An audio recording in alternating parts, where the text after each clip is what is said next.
Okay, FRQ number 10. Draw free body diagram.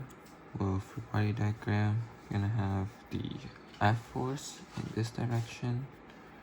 You're gonna have the F of G and F of X equal to each other. Or FG and Fn equal to each other.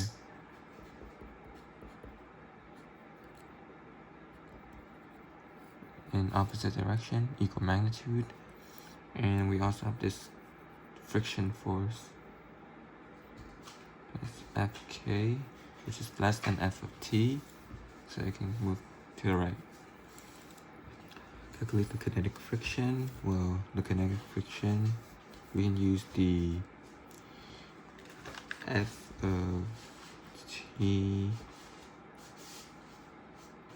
or we know that Fk is equal to mu times Fn, and Fn in this case is the same as Fg, which is 44.5, and mu is given as 0.2, so Fk is going to be 0.2 times 44.5,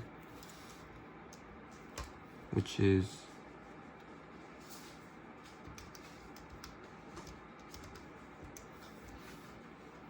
8.9.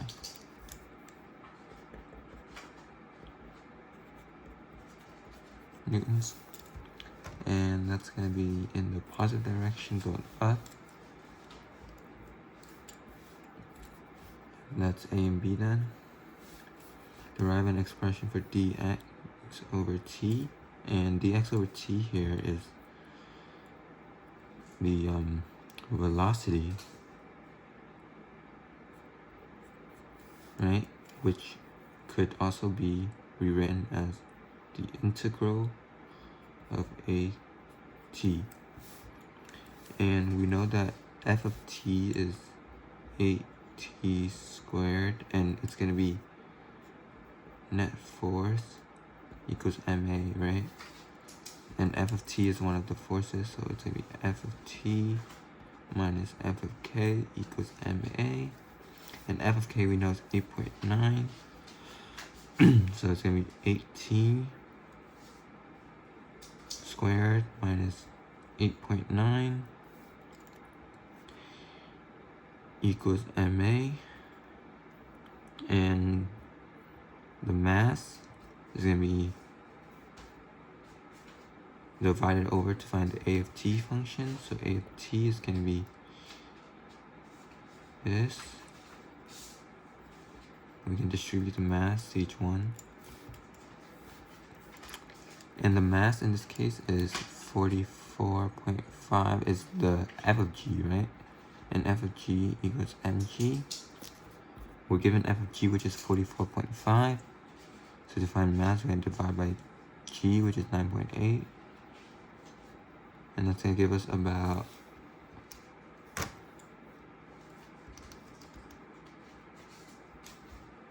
40.54. Or 4.54, sorry. And we're going to save that into our m right here. And we can just have that as the a of t.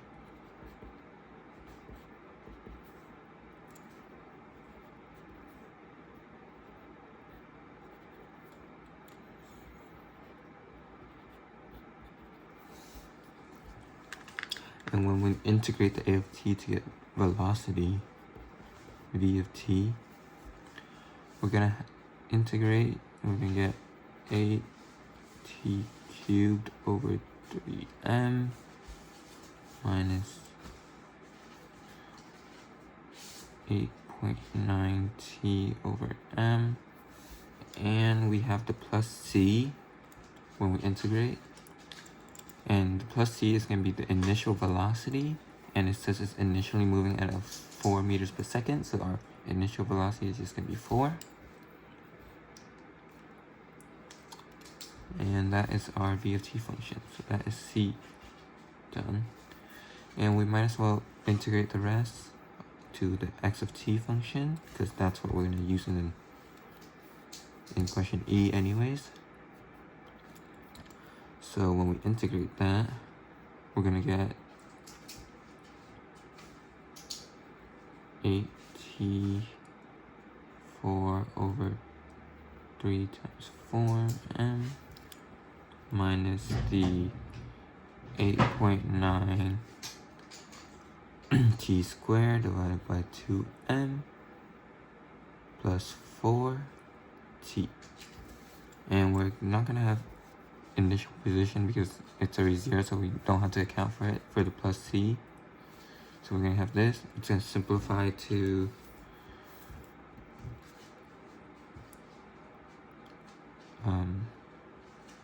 2t to the power 4 over 3m minus 8.9, or simplify that to the 4.45 over mt squared plus the 4t. And went ahead and already inputted all of them, and we have them already. So we're gonna have to find, for D, we're gonna have to find when the velocity is 2, and the velocity function I inputted as the second one, by 2. So we're gonna go ahead on our calculator, alpha trace 1, 2, and plug in when time is equal to 2, and that's gonna be 4.779 meters per second.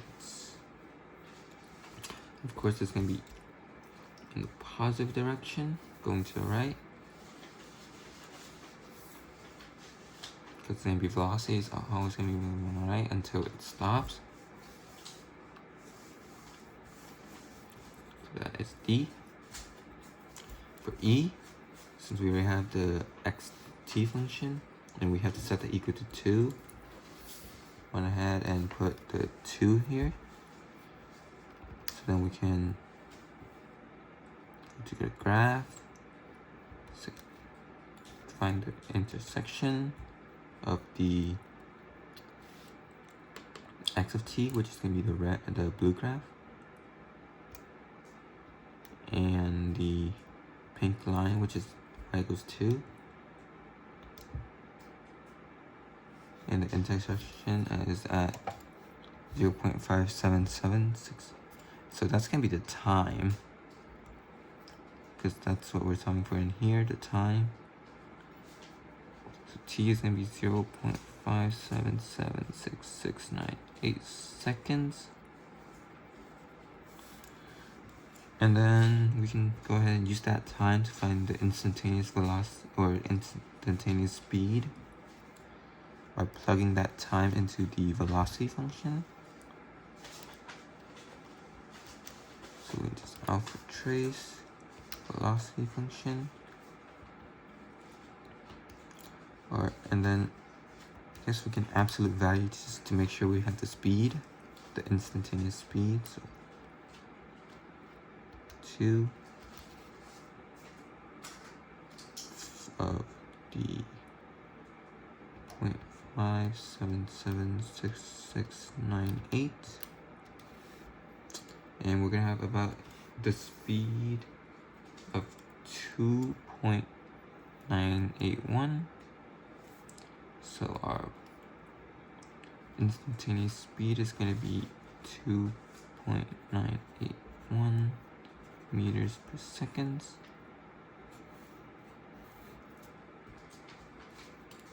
E is done. We have to calculate the average speed of the entire 8 seconds of motion. Well, to do this, we're just gonna do some calculator stuff. We'll go from 0 to 8, because that's the time given, the bounds. We're gonna take the It's average speed, so it's going to be absolute value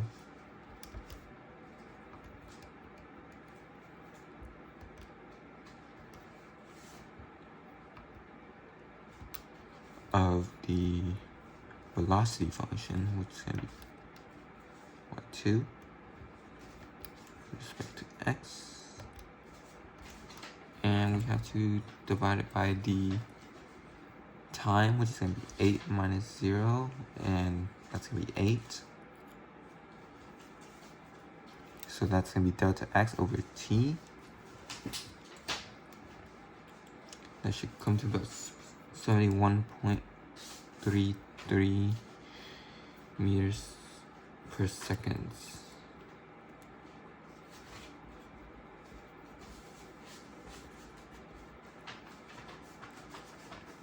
That's average speed, so we don't need direction.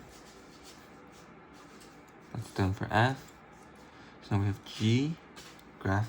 We have to graph the actual function now.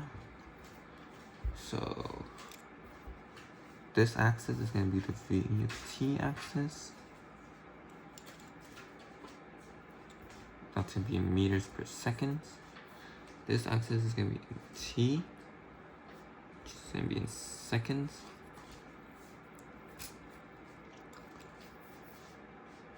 We're going to go until 8 seconds here.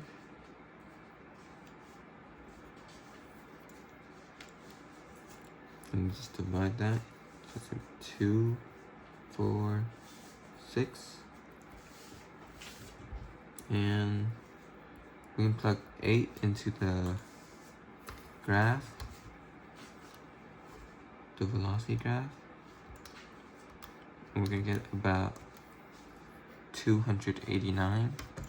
So we know that our highest is going to be like about 300. We can just make it easier to divide ourselves. So we're just going to bump that up to 320. So yeah, each one is 20 instead.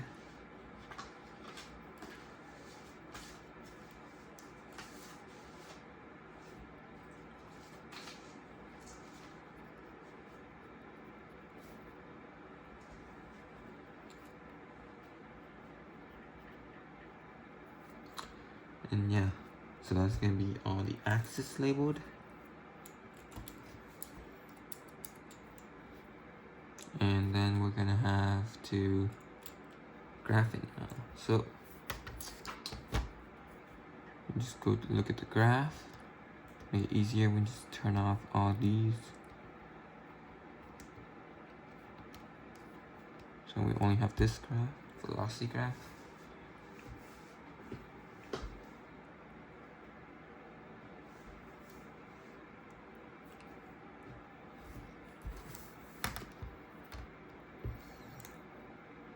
And we're gonna go ahead and trace at 1. It's gonna be 2. So somewhere all the way down here. So we want that. 2 seconds, it's gonna be a little higher. Still somewhere down there. And at 5 seconds, or at 3 seconds, sorry. 13, so we're slowly moving up.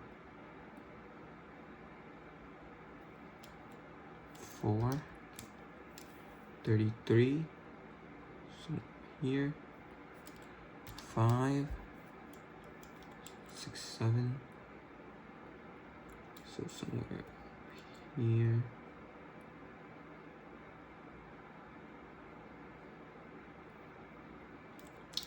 6, getting to the hundreds now.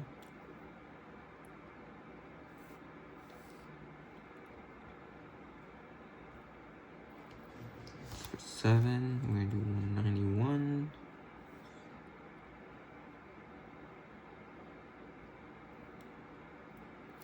8, jump all the way to 289. And if we draw the graph out,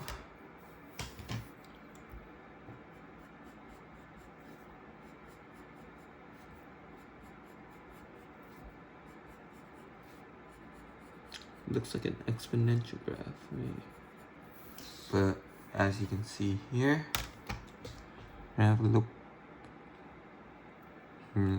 decrease and increase all the way. So yeah, it's gonna be hard to draw it here because it's so small. The values are too big apart to be able to actually see it, because the change is barely anything at all. And yeah, that's gonna be it.